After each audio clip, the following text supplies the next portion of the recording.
शांति। आज की मुरली में शिव बाबा कहते हैं, मीठे बच्चे, यह भूल भुलैया का खेल है। तुम घड़ी घड़ी बाप को भूल जाते हो। निश्चय बुद्धि बनो तो इस खेल में फंसेंगे नहीं। आज का प्रश्न है, कयामत के समय को देखते हुए तुम बच्चों का कर्तव्य क्या है? इसका उत्तर शिव बाबा ने दिया, तुम्हारा कर्तव्य है अपनी पढ़ाई में अच्छी रीति लग जाना और बातों में नहीं जाना है। बाप तुम्हें नैनों पर बिठाकर गले का हार बनाकर साथ ले जाएंगे। बाकी तो सबको अपना अपना हिसाब किताब चुकतू करके जाना ही है। बाप आए हैं सबको अपने साथ घर ले जाने के लिए। इसके आगे शिव बाबा कहते हैं, अभी तुम बच्चे जानते हो, यह शास्त्र आदि जो पास्ट हो चुके हैं ये सब है भक्ति मार्ग। अभी तुम हो ज्ञान मार्ग में। बाप तुम बच्चों को कितना प्यार से नैनों पर बिठा कर ले जाते हैं। गले का हार बनाए सबको ले जाता हूँ। पुकारते भी सबको हैं। जो काम चिता पर बैठे काले हो गए हैं उनको ज्ञान चिता पर बिठाए हिसाब किताब चुकतू कराए वापस ले जाते हैं। अब तुम्हारा काम है पढ़ने से और बातों में क्यों जाना चाहिए। कैसे मरेंगे, क्या होगा, इन बातों में हम क्यों जाएं। यह तो कयामत का समय है। सब हिसाब किताब चुकतू कर वापस चले जाएंगे। यह बेहद के ड्रामा का राज तुम बच्चों की बुद्धि में है और कोई नहीं जानते। बच्चे जानते हैं हम बाबा के पास कल्प कल्प आते हैं बेहद का वर्षा लेने।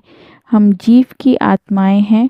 बाबा ने भी देह में आकर प्रवेश किया है। बाप कहते हैं, मैं साधारण तन में आता हूँ। इनको भी बैठ समझाता हूँ कि तुम अपने जन्मों को नहीं जानते हो। कोई ऐसे कह ना सके कि बच्चों देही अभिमानी बनो, बाप को याद करो। अच्छा,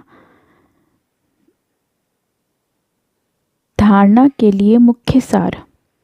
याद की यात्रा में रहकर सच्ची सच्ची दीपावली रोज मनानी है। अपना नया खाता 21 जन्मों के लिए जमा करना है। ड्रामा के राज को बुद्धि में रख पढ़ाई के सिवाय और किसी भी बात में नहीं जाना है। सब हिसाब किताब चुकतू करने हैं। आज का वरदान, रूहानियत की स्थिति द्वारा व्यर्थ बातों का स्टॉक खत्म करने वाले खुशी के खजाने से संपन्न भव। रूहानियत की स्थिति द्वारा व्यर्थ बातों के स्टॉक को समाप्त करो, नहीं तो एक दो के अवगुणों का वर्णन करते बीमारी के जमर्स वायुमंडल में फैलाते रहेंगे। इससे वातावरण पावरफुल नहीं बनेगा। आपके पास अनेक भावों से अनेक आत्माएं आएंगी, लेकिन आपकी तरफ से शुभ भावना की बातें ही ले जाएं। यह तब होगा जब स्वयं के पास खुशी की बातों का स्टॉक जमा होगा। यदि दिल में किसी के प्रति कोई व्यर्थ बातें होंगी तो जहाँ बातें हैं वहाँ बाप नहीं पाप है। आज का स्लोगन, स्मृति का स्विच ऑन हो तो मूड ऑफ हो ही नहीं सकता। अव्यक्त इशारे। अशरीरी व विदेही स्थिति का अभ्यास बढ़ाओ। जितना जो बिजी है उतना ही उसको बीच बीच में यह अभ्यास करना ज़रूरी है। फिर सेवा में जो कभी कभी थकावट होती है, कभी कुछ ना कुछ आपस में हलचल हो जाती है, वह नहीं होगा। 1 सेकंड में न्यारे होने का अभ्यास होगा तो कोई भी बात हुई 1 सेकंड में अपने अभ्यास से इन बातों से दूर हो जाएंगे।